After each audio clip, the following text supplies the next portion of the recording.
Greetings. Let's talk for a moment.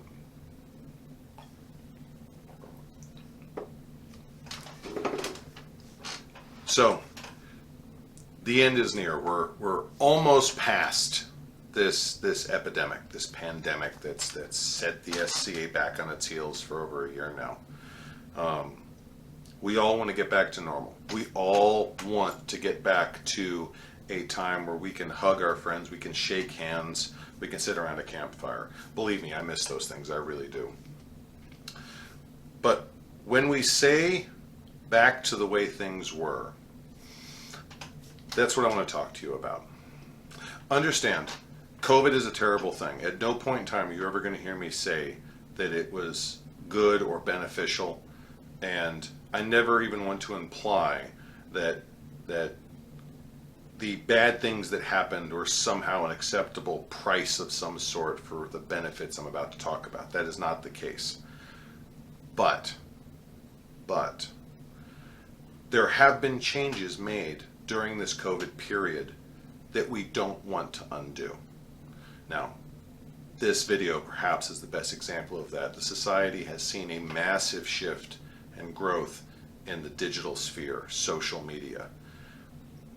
There are a lot of people right now who honestly want to go back to the way things were before COVID. They want everything in person. They don't want social media. They don't want videos. They don't want virtual activities. I've talked to them. I'm not saying this ad hoc, and I'm not saying this ad hominem. I'm not bashing these people, but there are people who want to go back to exactly the way it was before COVID.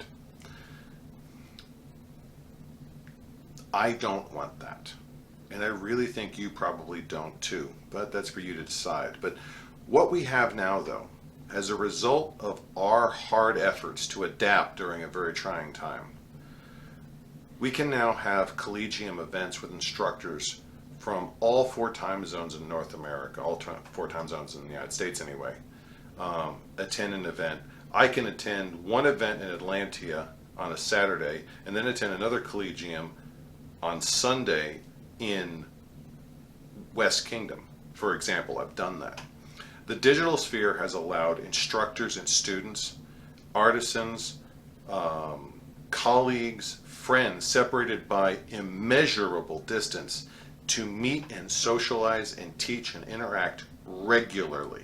It's not just a special event, it's not just a special activity, but now on a day-by-day basis we can come together and have meaningful discourse, meaningful socialization every night a week. As soon as we're off work, we can log on and say hi to a friend, and then we can go have dinner in the comfort of our own home, and then come back and catch a ANS meeting or a Herald's consultation. That is a product of our work responding to the pandemic. And if we go back to the way things were before, that goes away because there's no space for that in the old model. Now, why do we need to think about this? It's very easy to say, oh, I want to keep things, we do things the way they were, but we keep the online stuff. It's not that simple.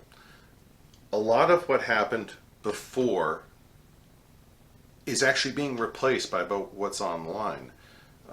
ANS meetings, the physical limits of driving to a meeting, of driving your instructor in, they're almost antiquated now. The entire concept is antiquated when you can get more people from farther away to show up more conveniently online. So it's very important that we acknowledge that the quality of our product for some of these classes, the quality of the classes for a great many things, not all, but a great many things, is actually increased by going online. I can get more instructors of a possibly higher caliber to more students by going online. That being said, there are of course plenty of arts and sciences and activities in general that can't be taught online. And I've talked with plenty of instructors, and they're absolutely right. There are certain aspects of blacksmithing or pottery, for example, that don't translate well on camera right now. Perhaps in the future technology and knowledge will change, but right now they don't work well. So we need to retain the ability to do online classes. But this is where the dichotomy is. How do we balance the two? I was just talking to a Laurel the other night who was saying, I wanted to go back originally to the way things were, but now I think we need a blended model. We need to have online and in-person activities at an event. And I put forward the suggestion that no, how about we do it as two different events? Let's do an online event in the height of the summer when no one wants to travel anyway because it's 120 bloody degrees in the shade. And then we do our in-person event during the cooler part of the winter. That way, we can get more people active during a time when half of us don't want to go out anyway. And then when it's more comfortable, people can go out and actually do face-to-face meetings. And I'm not putting this out there to advocate for my idea over hers. I'm just saying that this is a new metric. This is a new dynamic. We need to find out how to balance these things. And these are questions that you are going to be part of, because it's not the nobles, and it's not the seneschals, and it's not the royals that are going to be making these decisions alone. They're going to be asking for input from the populace, because it's us, you and I, who vote, if for no other way but then by going to the activities or not, whether we log in or whether we get in our car and we drive. So it's incumbent upon us to sit down and have this conversation of, there is something new in the SCA. We now embrace online. How do we want to balance this with the old ways? It's a major cultural change, and not everyone's going to be happy. But we need to have that conversation, and the sooner the better. Very much the sooner the better. So that when the question does land at your feet, when it comes down to how do we want to do our next event, or how do we want to host our next ANS meeting, or how do we want to do our next social, we're a little better ready for it. Thank you. God bless.